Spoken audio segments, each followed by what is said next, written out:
Hello everybody, Reggie Time here, and the following video is going to be of me playing in some incredibly soft games of poker in various PPP poker clubs.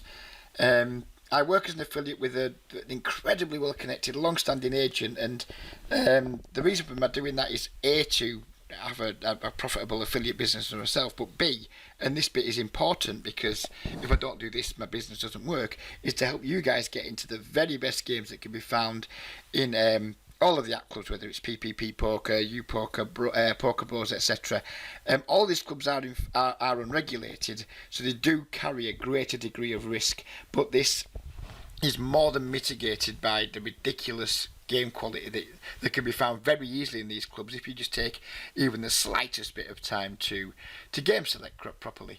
As you'll see in the video that's going to follow this short intro, whether I win or lose, the games truly are amazing. There's loose passive players galore, and the occasional maniac pops up just to make things more interesting and more high variance. But yeah, overall you'll see, just look at the stats in the video. Even if you don't watch the whole thing, just pause the video, look at the stats at all the tables, and sure you agree the games do look amazing and they do play amazing too. If you're a winning, break even, or even a small losing player on a mainstream site, it's very unlikely you'd be a losing player on these sites. I mean, if you're a winning player on somewhere like PokerSites or Party Poker, you'll crush these sites. If you're breaking even, you'll win nicely. If you're a losing player, then maybe you'll become break even or better. It's so many players have come to me and been losing players and are now like decent winning players, pulling money off poker regularly for the first time in their entire poker career, if you will. So yeah, even if you are a consistent losing player, the rate at which you will lose in these clubs, if you do lose at all, will be significantly slower than the rate you lose at on the mainstream sites where there's lots more like very good players kicking around.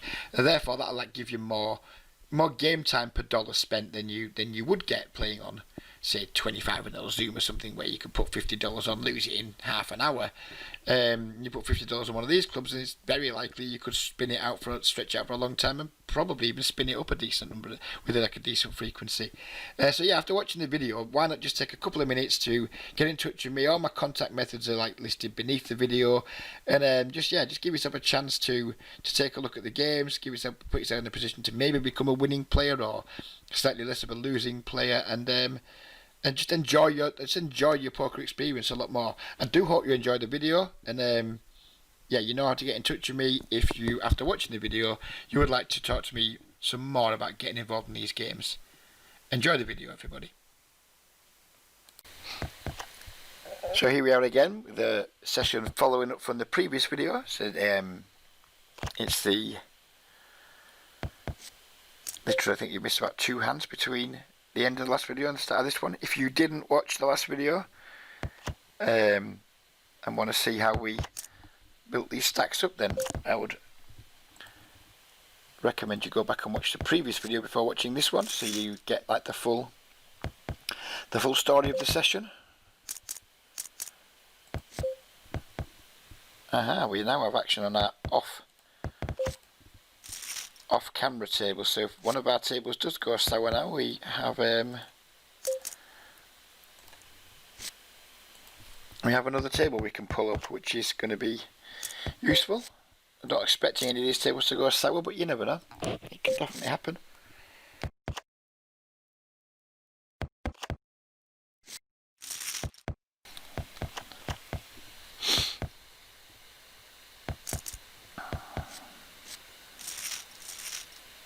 I think if this player busts, then we're very likely to move this table out, because we have like 2 pretty boring weak type players here and 1 fish, but not sticking around for just to play 130/7 player.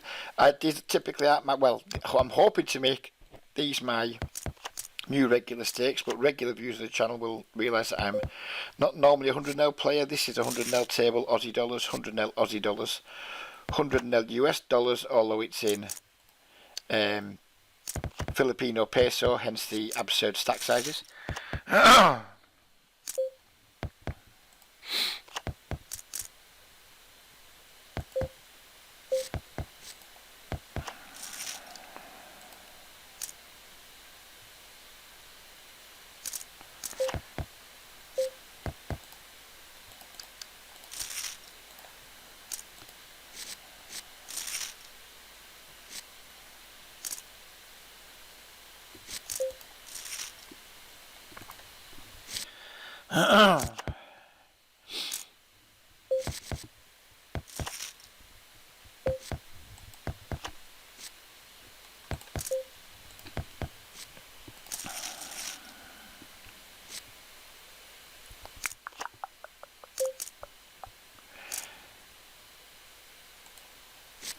Yeah, this table, it's kind of not that much happening. This is the only guy, this is the action guy, the 8436, but his lack of chips is disappointing. I'm not going to call with the Jack Queen off versus the guy with the 16% steal, playing 21-6 with 16% steal and he 4x's the button. Yeah, maybe he's got a worse hand than Jack Queen off, but we won't be paying to try and discover if that's true or not.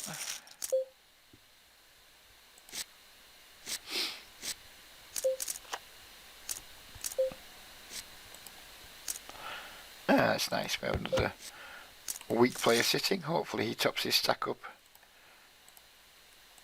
more than just the $20 default min buy-in.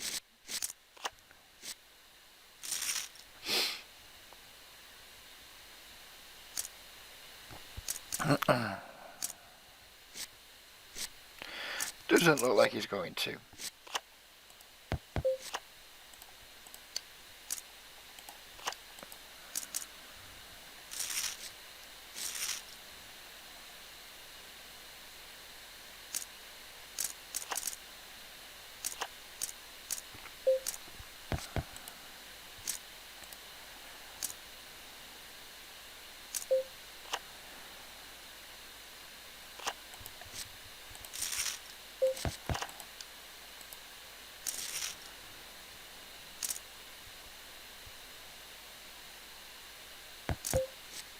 Did not expect him to fold there. Did not expect. Once he donks and he's got like close to 50% of his stacking, 50% of his starting stack, didn't expect the fold to come. That was surprising and disappointing.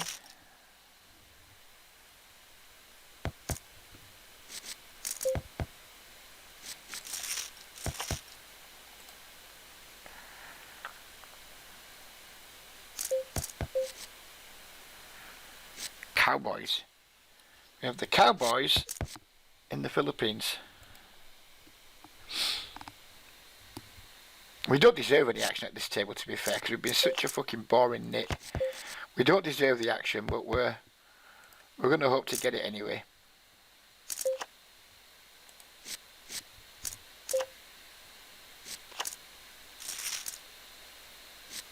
Kick it off with a check here. We don't have a hand we can really bet 3 streets with. So we'll start with a check.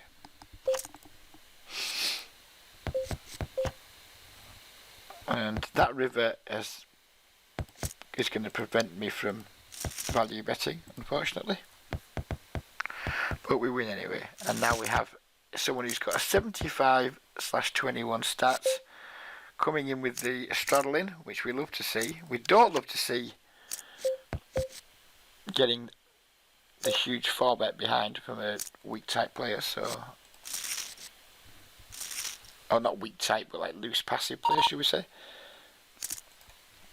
So we'll just let it go.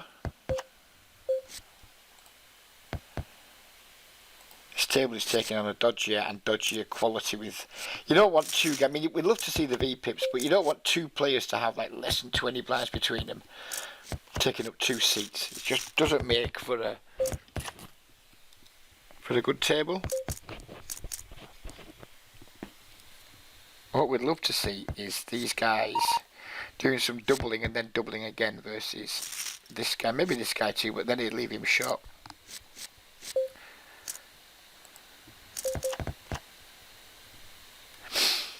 King Jack off under the gun. We have a whale in the small blind, so we need to start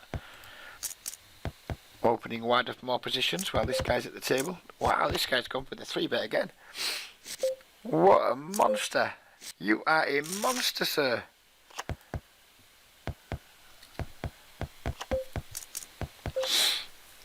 A behemoth of a player. A beast.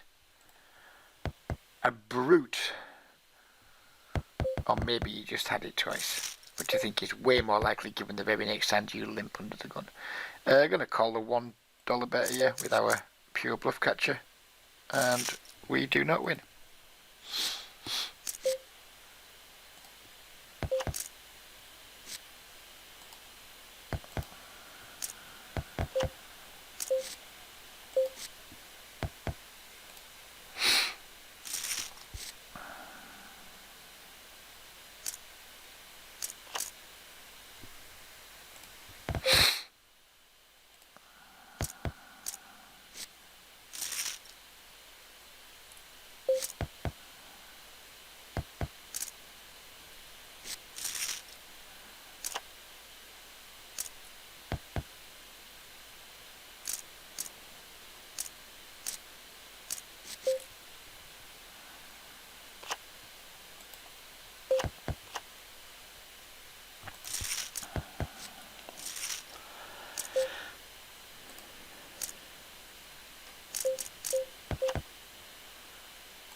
If anything interesting happens on the off-camera table, by the way, it's very likely we'll slide it across. Just nothing interesting has happened yet, although a very nice table is developing. I think, in fact, yeah, that's what we'll do. We'll swap this table out and we'll bring this table in because I think it's going to make for a more interesting table for the video. And we'll play the other table off-camera.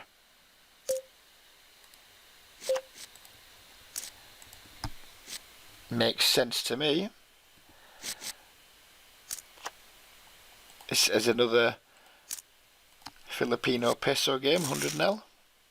Well, say it's 100-0. Most players, well, it is 100-0 theoretically, like 50 cent a dollar in the small blind, big blind, but it tends to play pretty shallow. But there's so much low-hanging fruit, I just don't care.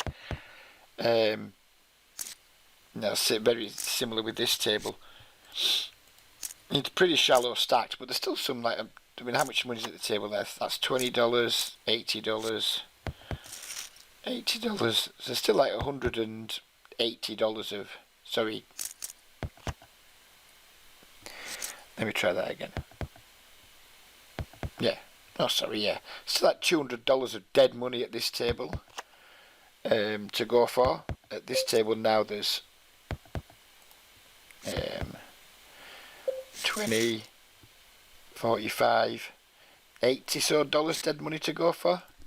If you just keep picking those up bit by bit, 20 here, 20 there, 40 there, yeah, it's absolutely unquestionable that playing higher stakes against shallow stacked players is going to be better for my hourly rate than playing, say, at 40 and 60-0 against fully stacked players. Slightly more rate back, smaller swings, and hopefully increased hourly. What's not to like about all of those factors? Although, of course, if I can find soft 100-0 games with players that are fully stacked, obviously I'm going to be loving them more. But these games kind of play a little bit like late stage MTT. So if you're an MTT player that's looking to play a bit of cash too, this club in particular that has like lots of players that buy in shallow and don't really top up very often. The only way the stack gets bigger is if they win. So if you're good at like playing 20 and 30 blind stacks in tournaments, then these cash games might be of some interest to you, because they'll present you with a lot of situations that you are very comfortable with and that you will have a enormous edge in terms of like how wide to stack up post flop in pre-flop situations. How wide to stack off in pre-flop situations, which I wouldn't be like super fine-tuned with, and then you'd be very used to the like much smaller post-flop SPR situations. So yeah, if you are an MTT player, then there's no reason why you shouldn't want to look at these games too, really.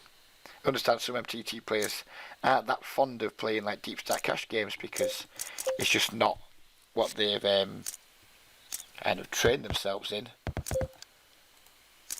If you can play in shallow stacked, effectively these play like cap games, don't they? Really, if you can play in shallow stacked cash games, then maybe it will allow you to add an extra string to your bow. Very disappointing flop here with the King Jack, having been called in 3 spots.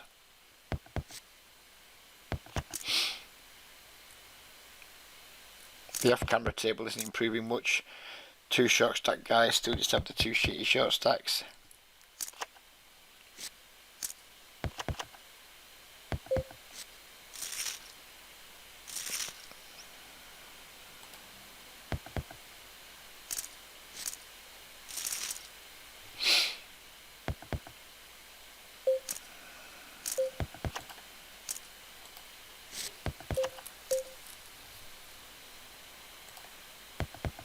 What to do at the off-screen table? Dude here straddles. I guess we just raise. I'll bring it back in if anything interesting happens. I'm not sure if we should be raising Queen Jack when the guy's like only got 12 bigs, but I mean there's an extra $2 dead money in there with the straddle, so I guess it's fine. He peels us. We flop top pair, so obviously we're just going to snap him off.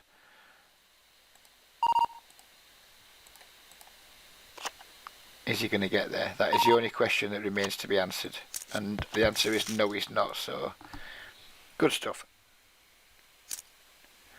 Meanwhile, we didn't raise the ace-9 pre-flop, which we should have done, but never mind. We were too busy sweating a small in.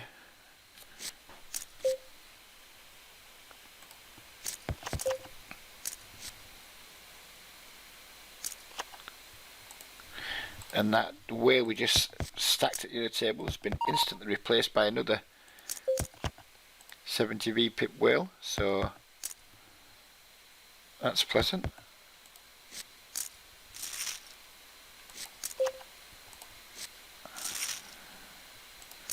Sweet baby Jesus. Now we've flopped a set on that other table.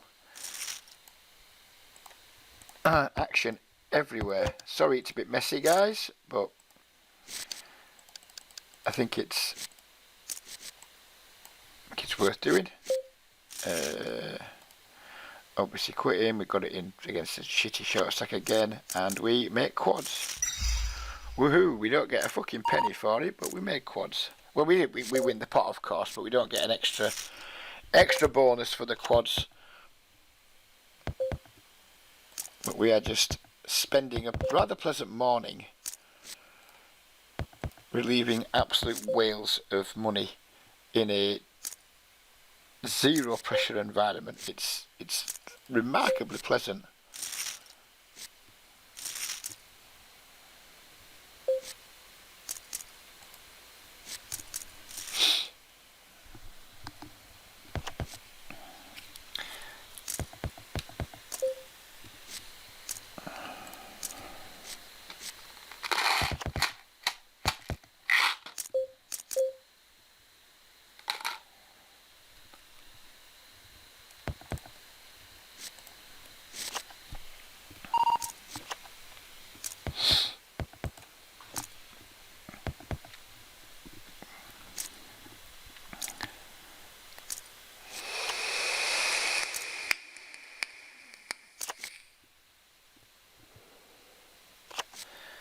Disappointing turn here on table 3. Don't think we can call if he babbles again.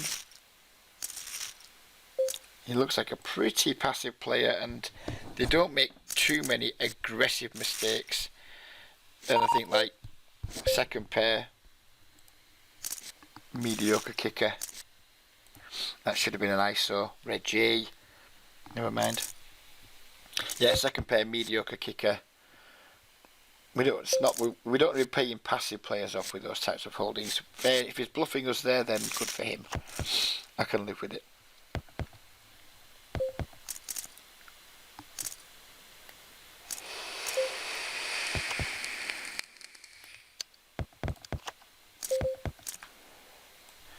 We're going to swap this table back in now because 71 VPip has reloaded.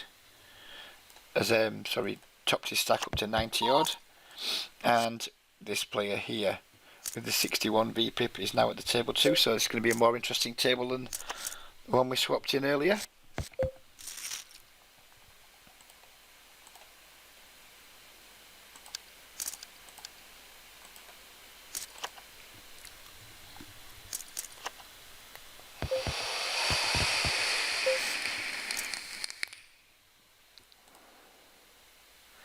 I don't like that turn. We're going to start checking on that turn, I think. Something about it I don't like. I've got a bad feeling.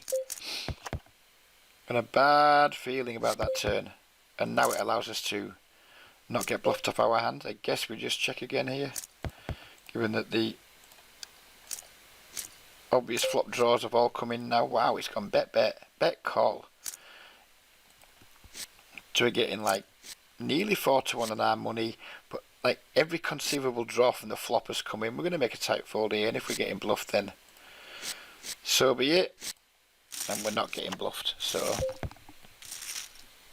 I think if we bet the turn there, the plain results, we'd just lose a bigger pot because he was never folding. Obviously, had I known on the flop that this guy was capable of calling with pocket sixes, then I think I would have bottled the turn for sure.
Just overlimp the threes on the button. I think that's fine. We ISO the ace-6 suited though on table 1.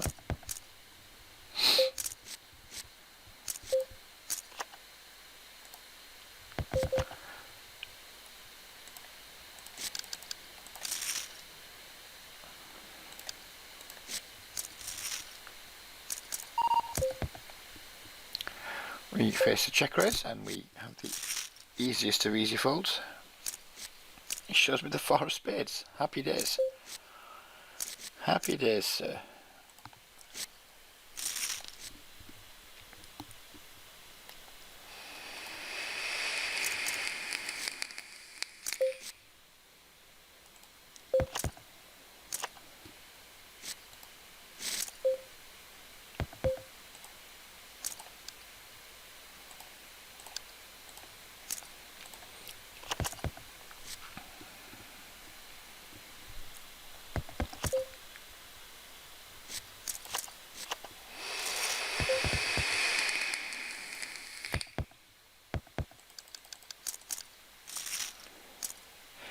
See about our gutter ball and backdoor flush draw. Get the call, which is disappointing. Get a turn, which is even more disappointing. So we're going to check it back. Did we bet the river? Does he fold ace high? I guess we just bet small to fold out ace high. Or to try and fold out ace high. And we get the fold.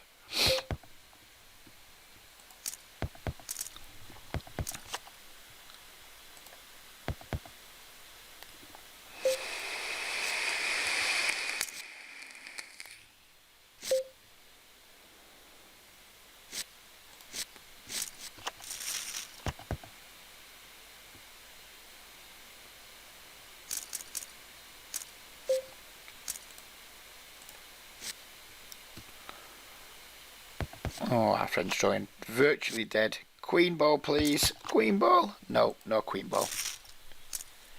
The queen was not forthcoming. And I expect that'll be the last we see of him. No, he reloads with what I assume is his case money.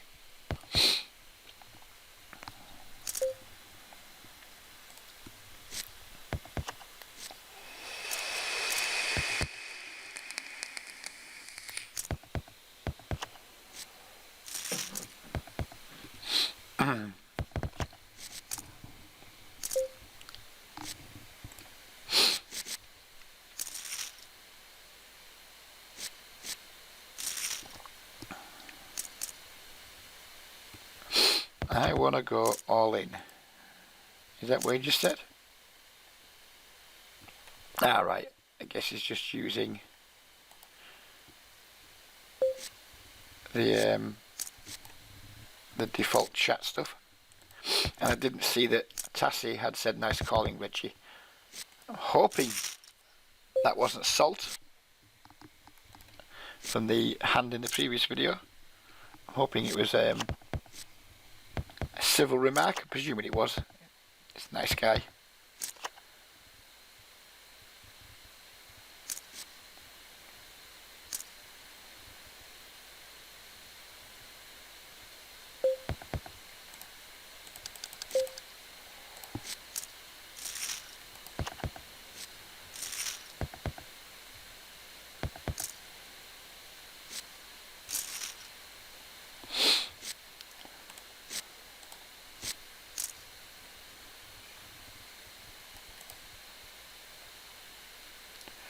Do we accommodate this guy if he raises here? I think we 3-bet him, don't we? I think he's ready to go off.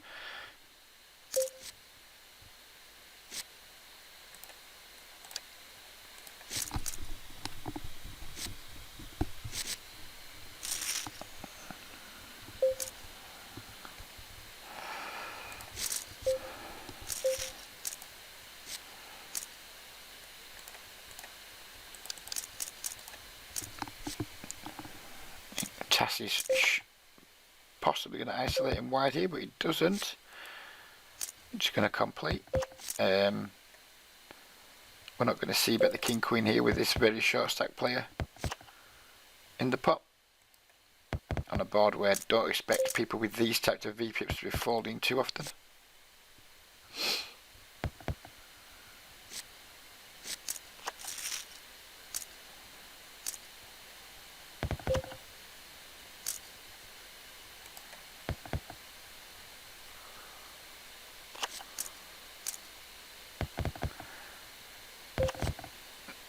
Eight-six suited. I think we might play this if this dude comes along. It's pretty loose defend, but we want to be in pots with this guy as much as we can.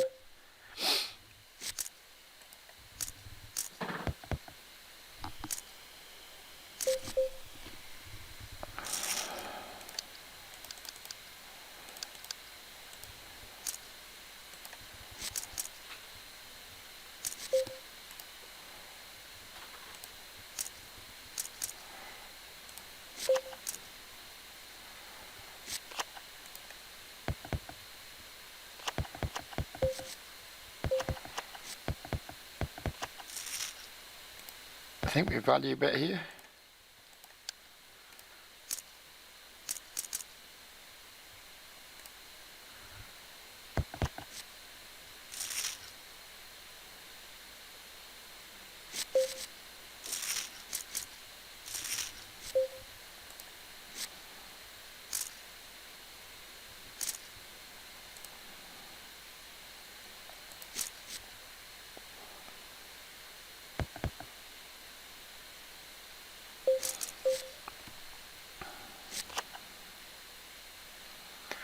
Just a 10x open then, sir.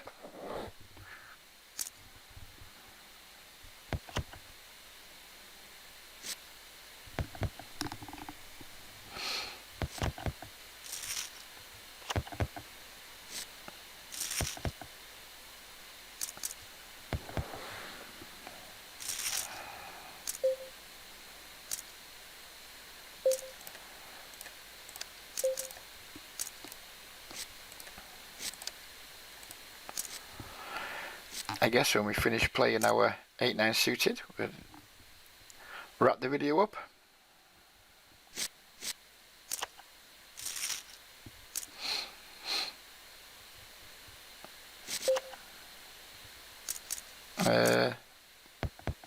Kick this off with a check with our weak top pair. Again, we don't have a hand that we're going to be betting for value 3 streets too often.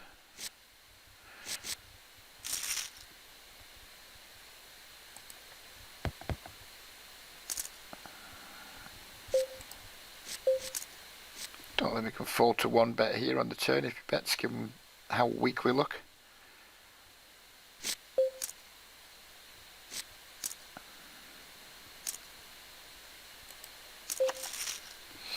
And that feels like a nice river. The question is, do we just check call or do we try and find a check raise? I guess that's the only question left to answer. If he bets small, I think we find a raise. If he bets big, I think we just call.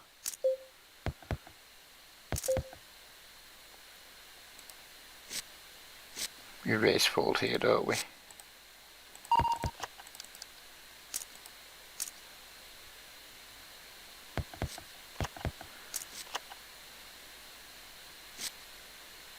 And we get it through. So nice way to end the video.